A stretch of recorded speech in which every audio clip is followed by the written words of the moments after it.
Ay, grabe, sarap ng sabaw. Yan, luto na to mga Pinas.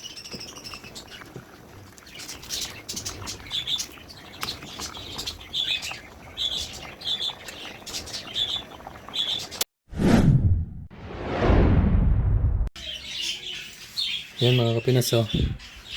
Meron tayong elbow macaroni. Yan, malinis na yan. Binabad ko na yan sa tubig. Magawa tayo ng sopas. Tapos meron din tayo dito. Yan, oh. Pang sasahog. Isang pitso ng manok.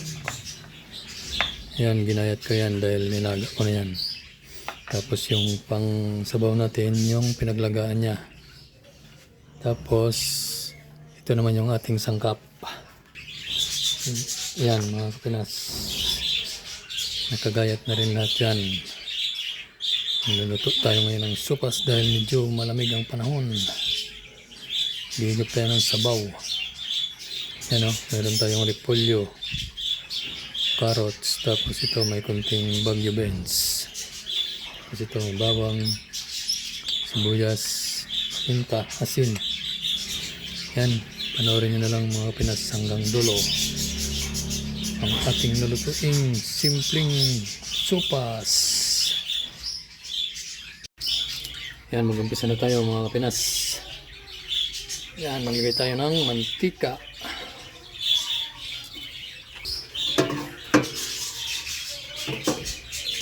Lagyan natin yung sibuyas.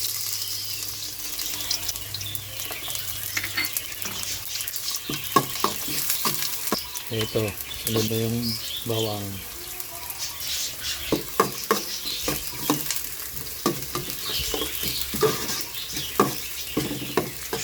Higop tayo ng sabaw ngayon mga Kapinas dahil medyo malamig ang panahon.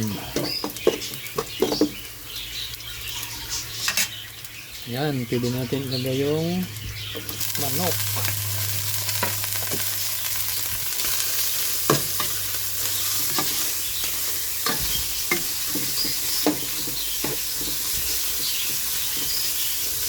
Yan, ipirito natin siya ng bagya. Bago natin sunod yung ibang sangkap.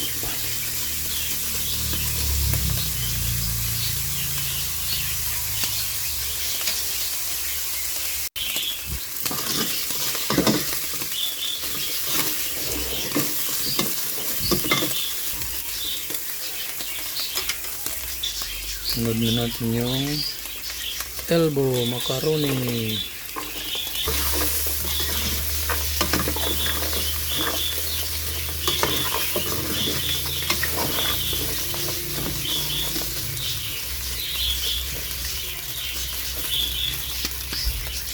At ito na. Sunod na natin yung carrots at saka bagyo beans. Ayan.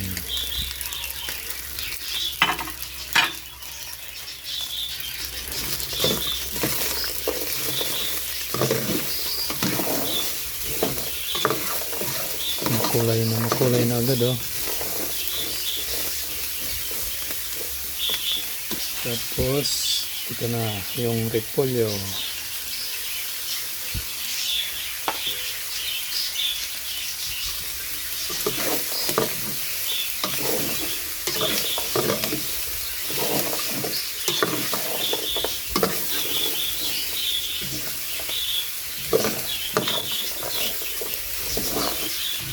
Tapos maglagay tayo ng paminta, ng durog. Konting asin. Ito, patis.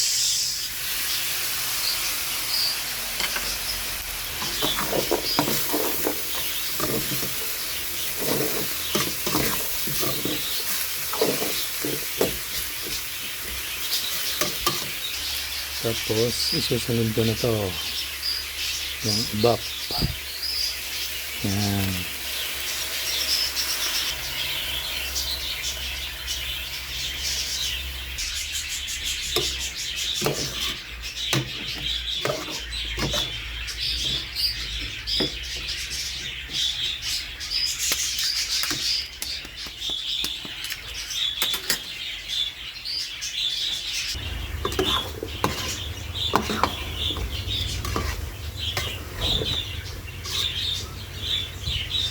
Yan, pwede na natin ilagay yung sabaw. Ito yung pinagpakuluan ng manok.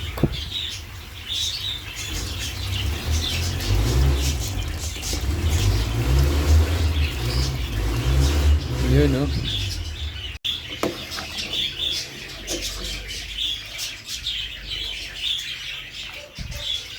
Yan, dagdagan na lang natin ito mamaya ng sabaw pagka medyo kinulang pa.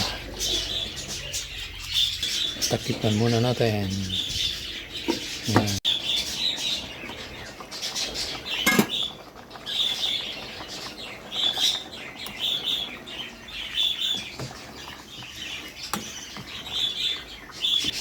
Ayan, tikman na natin mga kapinas.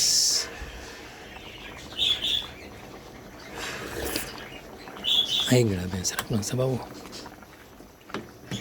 Yan, luto na to mga kapinas.